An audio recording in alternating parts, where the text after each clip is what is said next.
Hi guys! I'm Madeline Harvey. Thank you so much for hanging out with me today. We're going to talk about shame. What is it and why are we as singers so susceptible to being ashamed of our own voices? What can we do about it? How can we foster a more positive relationship with our voice? That way we never feel ashamed of our voice ever again. So if you liked today's video, please be sure to give it a thumbs up and click that subscribe button below. I would love to see you here more often. The video that you're about to see was taken as a clip from a live voice lesson that we did earlier today. If you want to watch the entire live, which is about an hour in length, we really get into the nitty-gritty of this topic. If you want to watch the entire live, I encourage you to click that join button below and become a member of this channel. As a member, you'll have exclusive access to all of our live lessons that we do every Monday and Thursday at 12 p.m. Central Standard Time. So again, click that join button below, become a member. It's only $4.99 a month, and your contribution helps to support our channel. That way we can continue to deliver awesome content for you. You ready to get into it? Here we go.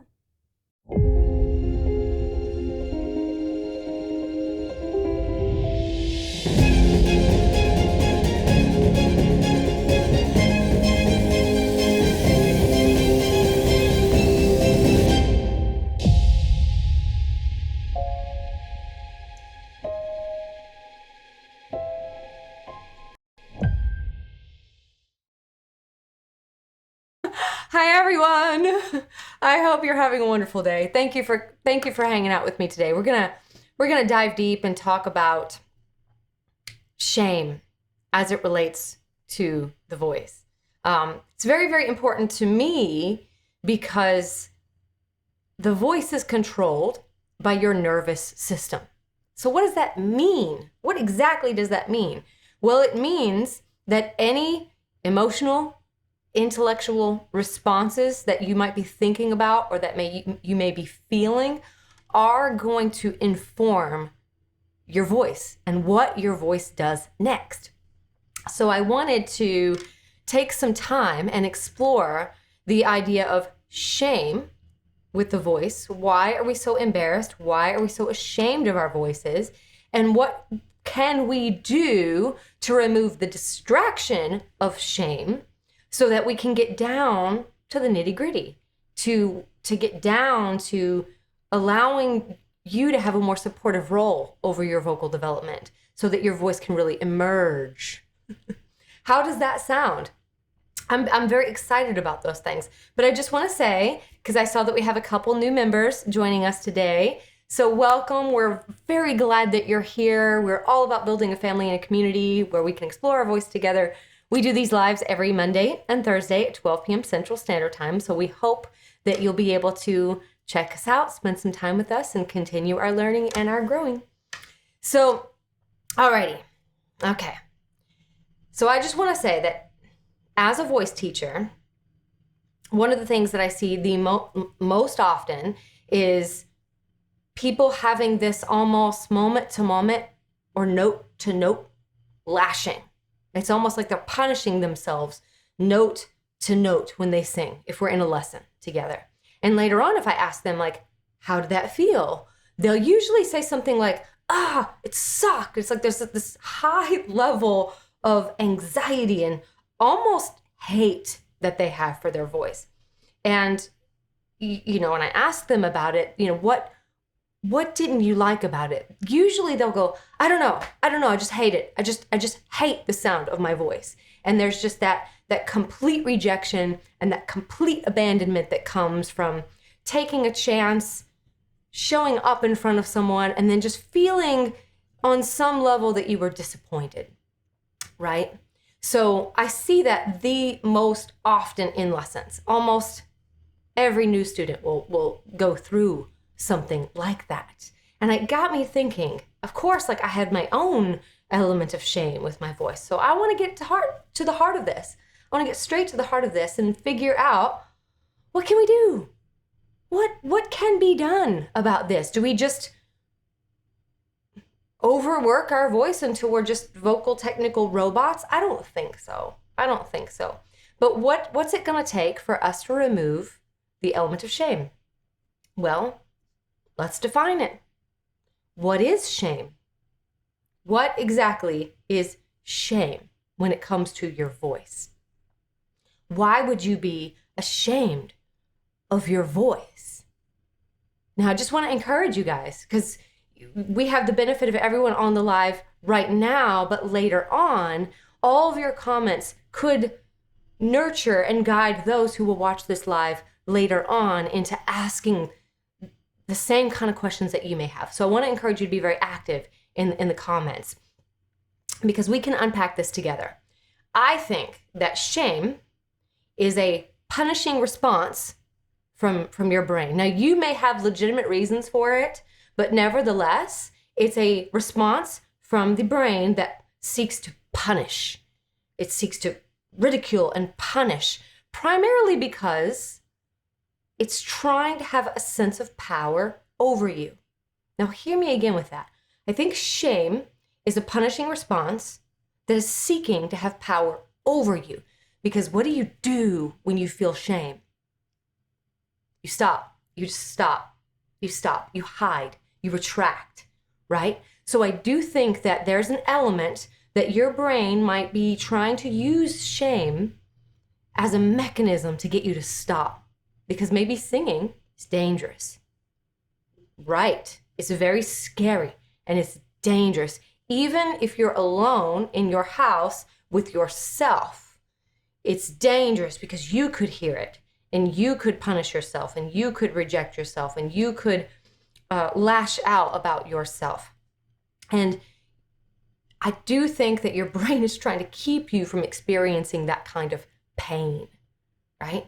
So shame is a punishing, distorted, protective response that keeps you from pain. It's so weird. So weird. Now, my hope by the end of today's live is that you will understand where shame comes from in yourself, and you will have the tools that you need to remove that distraction of shame. So again, there may be such a habitual response with this that you may have to be you may have to be aware of when you're in these situations and you're singing and suddenly you feel this red hot flash of shame where you want to hide, but this time you become aware of it and you understand it and you're sensitive to it, and then you have the tools to sort of counteract it so that it doesn't stop you from singing. I don't want you to ever stop singing. I want you to be fearless with your voice. So let's talk about 3 common reasons why people are ashamed or that they reject their voices. So again, reminding everybody to comment what they think, what they think, why you might be ashamed or reject your voice. So we'll get into it. Number 1, it's very simple. They just don't like the sound of it, right? A lot of this is because of some sort of status quo or some sort of variation on comparison. For example, if you're a female and you have a huskier, heavier voice, and you'd prefer like a softer, sweeter voice, oftentimes there may be a preference to the softer, sweeter voice simply because it's the status quo.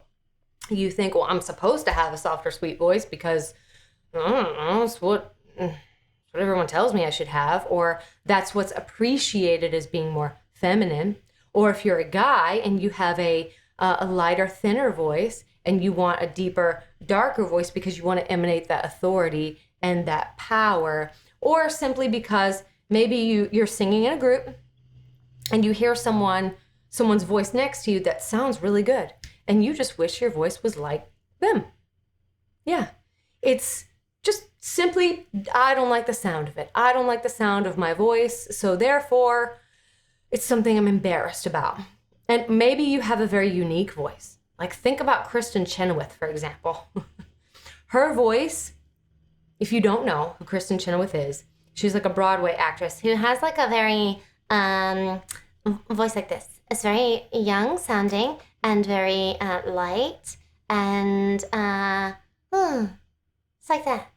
Well, she went ahead and accepted that. Now she's also a fantastic opera singer, so there's that. But she went ahead and accepted that as a gift, and she's built her entire career around that. So that little quirk made her extremely, extremely successful. And I'm sure people had something to say about that throughout her life, but she overcame it by going ahead and embracing it. So it's very difficult when we're with other people and we really enjoy the sound of their voices, and we wish our voice sounded like theirs. Or maybe we, like I said earlier, are a woman with a deeper, huskier voice, and we wish that we had more of a sweeter, softer tone. Number 2 is, this one's heavy. There's a deep wound somewhere. Now this, I think this is it. I think this is it, because this is where the source of a lot of my anxiety came about my voice. And that was, somebody said something, some teacher, some parent, some friend, some director, some friend's parents, whatever. Somebody said something and about your voice or about my voice. And then just in that moment, there was like a wound that happened, like a little stab that happened. And that hurts. So much of our behavior is based off of, it's a little backwards, but it bears mentioning. So much of our behavior is based off of, it's negotiated between who we are and what other people expect or what other people want from us. So we're trying to negotiate that all the time, all the live long day. But if we're not aware of that, we may just be giving our power over to other people. So if someone says, I don't like the sound of your voice, ow, that hurts, and that's a legitimate wound, well, then therefore we believe, okay, I've got to change the way I sound so that I'm more appropriate for what people want. That's dangerous. That's very, very dangerous. You could tie your voice in a multitude of knots trying to do that. But again, it's all about awareness, all about awareness. Another aspect is, and this is what makes people have like deep physiological reactions to singing. There is a public humiliation that comes along with it. So if you've auditioned for a musical, and maybe you had to audition in front of everyone, and maybe you were corrected, or maybe your voice did something weird and the teacher laughed, or somebody said something, there was a public humiliation about that. Your natural response is to run away, get in your hole, and never, ever come out. Public humiliations are incredible wounds to try to heal. And if you're a voice teacher, or if you're a teacher, bear that in mind. Things that we say can have a very wounding consequence to someone. Now, I'm not saying go around stepping on eggshells around everything. Be honest, but have a sense of consideration about your honesty, a sense of kindness about your honesty that is representing being on the side of the best of that person.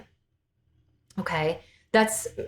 Students will tell me all the time, like, I want you to be honest. I want you to be honest. Be brutally honest. Well, I don't necessarily believe in brutality, and I'm always honest, but I'm not brutal. And I'm not just nice either. If there's something that needs to be adjusted, we can make that adjustment. And it's not a big deal. But I'm not going to agree with your negative beliefs about yourself. I'm not going to say, you should probably never sing again. Ooh. I'm never going to say that, because it's my job to be on the side of the best in you. Okay? So number 1 is that we simply don't like the way that it sounds, because compare ourselves to other people. And number 2 is that there's legitimate wounds about that, whether that came from someone pulling us aside and saying something to us, or a parent. Maybe your parent did this when you tried to sing, and it's just that gesture that gave you a little bit of a wound, or if there was a public humiliation about it. And number 3 is just good old-fashioned fear, because singing is uncertain, isn't it? It's uncertain. It is one of those things that we know good and well that when we step out into a stage, or we step into an audition, or if we sing in front of someone, that there is a possibility that our voice is going to do something that we didn't expect it to do, right? So there's that fear of that uncertainty and that fear of being disappointed. And that's pretty deep. That's really, really deep. I feel, most of us do, that I can't trust my voice.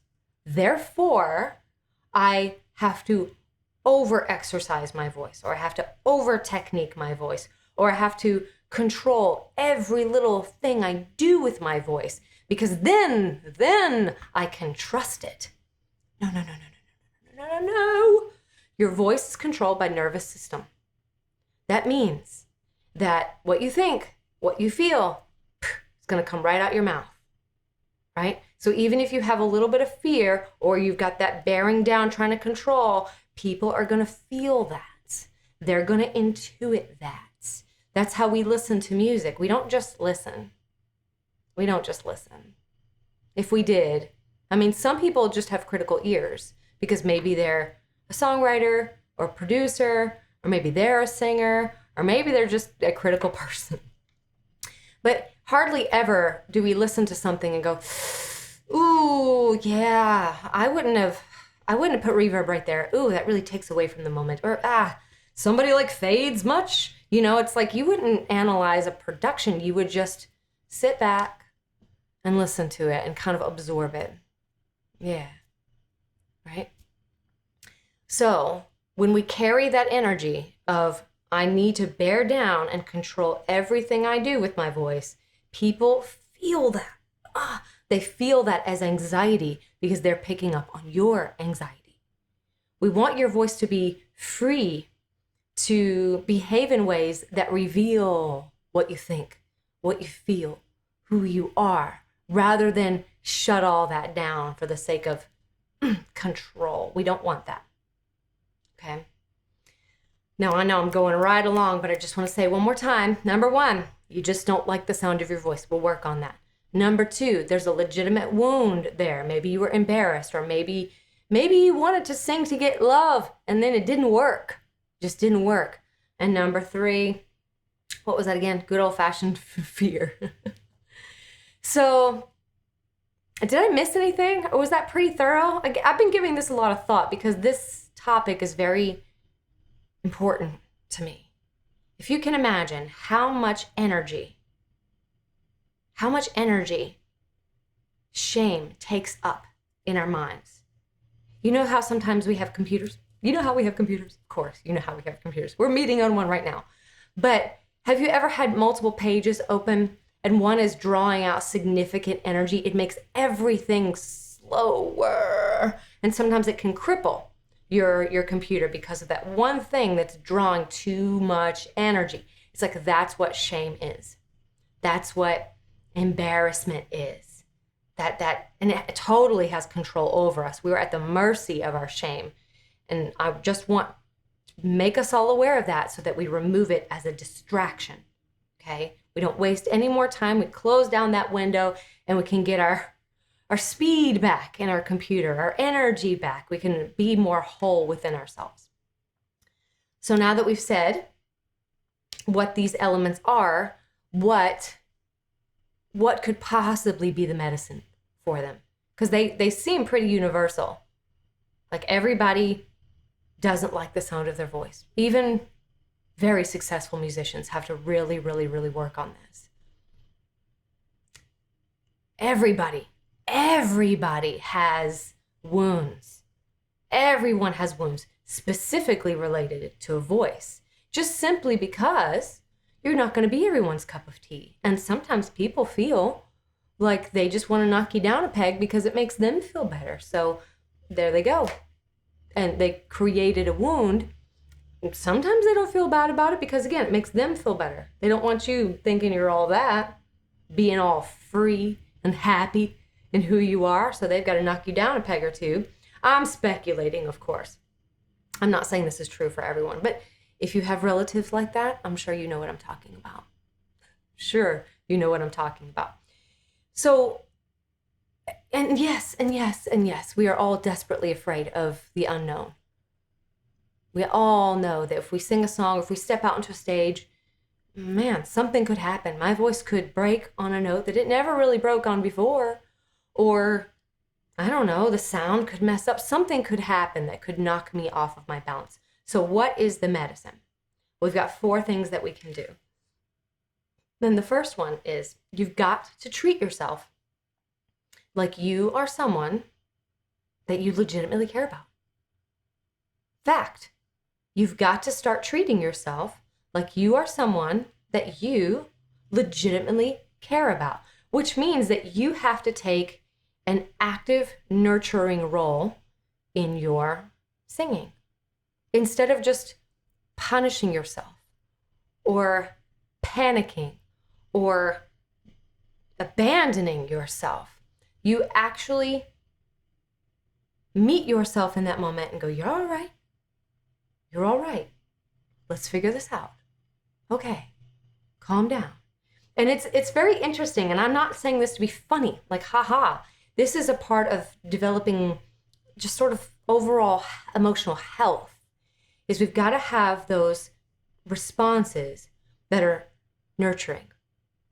Like, all right, I understand you're scared right now. What can we do? How about we try it this way? Or how about we try it this way? Instead of just punishing, because again, as we said before, shame can sometimes be an element of a response from the brain that wants you to stop. But if you engage and go, what do you need? What do you need right now? How can I help?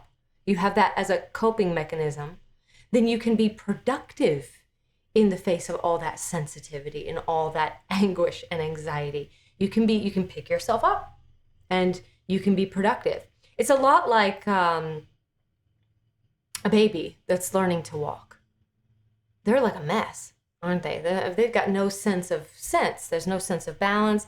And for the most part, they're just kind of falling and their legs are moving and they just keep moving until they fall over. And that's what babies do. But we don't stand over them and yell at them and say like, oh my God, you're useless. Can't walk. You're so stupid. We wouldn't do that to a baby, and because we understand there's a process going on.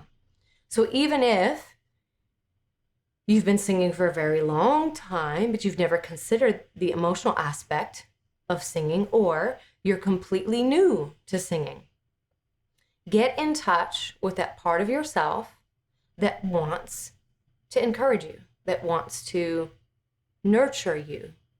And it's not going to tell you that you're the greatest, because no, it's not going to be like, you're great, you're amazing, because even when we say those as affirmations in the mirror, we kind of go, I just don't really believe it. Should I say it more? Should I say this affirmation like a million times before I believe it? Not always. It's a baby step. It's a baby step. What do we need? What do we need to do? Let me support you. You're all right, especially if you're practicing and your voice does something weird. Immediately rely on that inner adult, the inner adult inside of you that can support you. Number 2, this one's going to freak you out a little bit.